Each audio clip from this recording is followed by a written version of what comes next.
Ei, hola, com va? Espero que us vagi tot bé. Jo per la meva part aquí, com sempre, portant-vos un nou vídeo i espero que estigueu tenint una molt bona dia de Sant Jordi. Feliç Sant Jordi a tothom i que espero que hàgiu tingut un bon llibre i una rosa de part d'algú, de qui sigui, dels pares, família, crush, de qui sigui.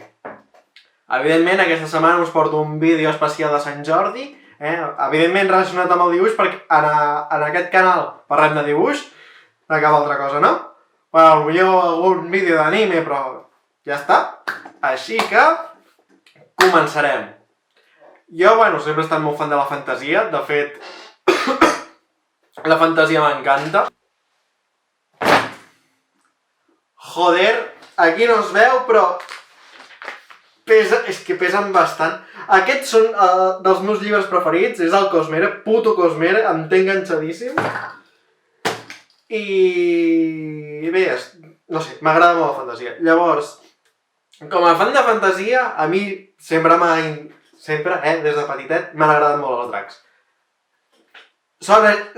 Així són les coses. Llavors, sempre m'havia preguntat com serien els dracs si fossin reals. I és el que us porto en aquest vídeo. Us explicaré més o menys. He fet una làmina on faig un dibuix més o menys científic de com serien els dracs a la vida real. Així que començarem amb la làmina. Bàsicament, per fer aquesta làmina, aquest treball, que veureu més una mica de procés al llarg del vídeo, l'he fet seguint a base de 2 vídeos. Un de Size Matters, on explica el perquè de la mida dels objectes, on bàsicament és una mica l'explicació de per què els titans de Shingeki no Kyojin no podrien existir. Un d'aquests, definint la mida. I després un altre que diu, explica, diguem, amb més profunditat com serien realment els dracs o quins dracs de fantasia de certes pel·lícules podrien ser reals. Llavors he fet servir això, aquests 2 vídeos. Sobretot enfocant-me amb els dracs, evidentment. Llavors en el vídeo dels dracs el que explica és que els dracs de més de 6 potes, de 6 extremitats, no podrien existir. Més que res perquè no hi ha cap animal terrestre, a part dels insectes, que tingui més de 4 extremitats. Llavors, tot el que sigui dracs amb 4 potes i ales ho hem d'eliminar. Per tant, ens quedem amb el que s'anomenen Givernos. És a dir, 2 potes i 2 ales, com seria un ocell. I què és el que s'assembla a un ocell? En l'antiguitat i té una certa semblança amb l'aparença dels dracs? Dinosaures. Que de fet fa poc es va descobrir que els dinosaures tenien plomes. Doncs bàsicament el que he anat fent ha estat seguint unes directrius. He agafat el que seria un esquelet d'una àguila, que és un dels ocells més grans que hi ha, i bàsicament he seguit el seu esquema i he anat dibuixant el drac a través d'aquest esquelet, a través d'aquestes formes. Evidentment he anat modificant la mida, l'he fet evidentment més gran perquè ha de ser una bèstia grossa, potent, poderosa. De fet, aquí tenim la làmina feta. De fet, evidentment, hi ha una persona com a referència que seria l'estatura mitjana, 1,75 m aproximadament, i el drac aquí al costat que faria 1,5 m aproximadament. Clar, estem acostumats a dracs de potser 5 metres, però és que potser en la realitat un bitxo de 1,5 m així és una animalada. O sigui, el veus pel bosc, per la muntanya et cagues a puto a sobre. Llavors, ojo. I res, he anat bàsicament agafant les parts del que seria un animal, tant de dracs com d'ocells, i ho he anat barrejant més o menys fins a treure el que seria el disseny de l'ocell. He fet l'esbós i quan he acabat l'esbós, evidentment he agafat i he fet el line art. He agafat un llapis més tou i l'he passat per sobre.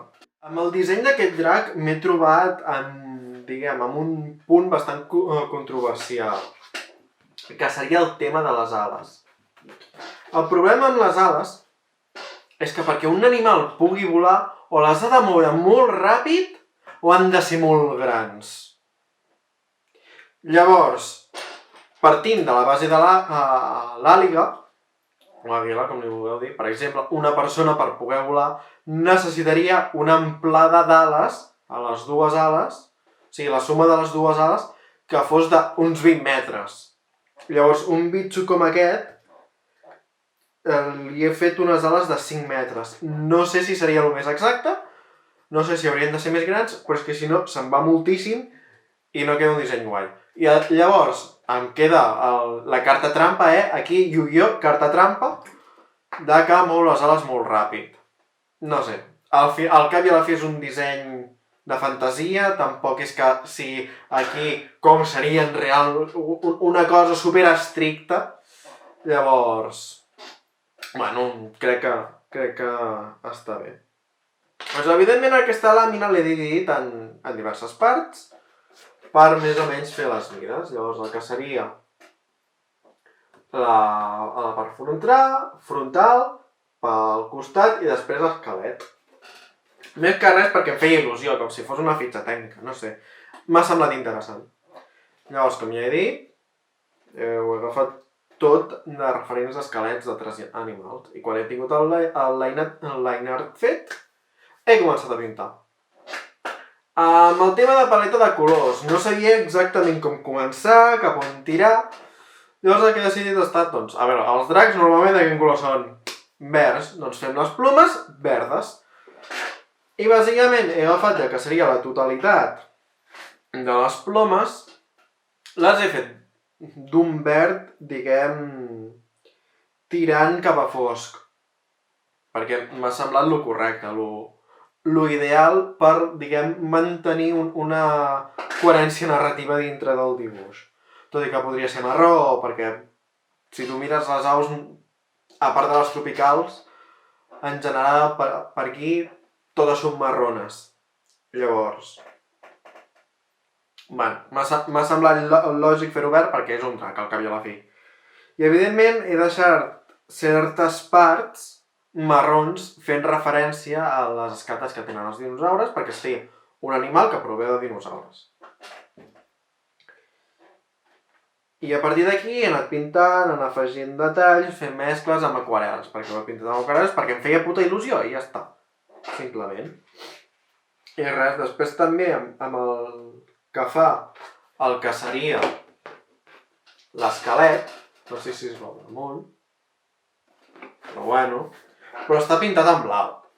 Ja sé que els esquelets no són blaus, però hi havia de donar algun toc de color, tenia un blau fluixet, més o menys amb la transparència de l'aquarel·la es veu que hi ha color, però no és un blau molt invasiu i doncs queda bé.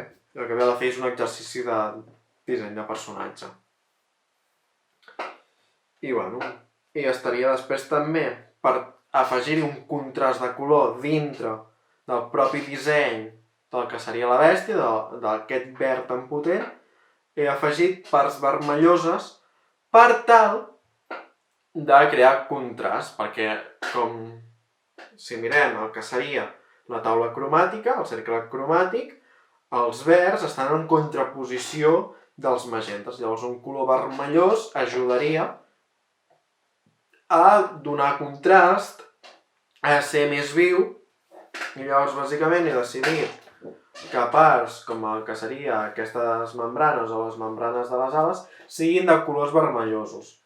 Evidentment tot aquest disseny me l'he inventat jo, llavors tampoc aquesta membrana se suposa que serviria com per intentar guiar l'ocell o com si fos una espècie de timó. No sé, m'ha semblat guai fer-ho i ja està. Llavors, evidentment, aquests tocs vermellosos ajuden com a ressaltar una mica la peça. I després també hi he posat, no sé si es veurà molt bé, ho apropo una mica.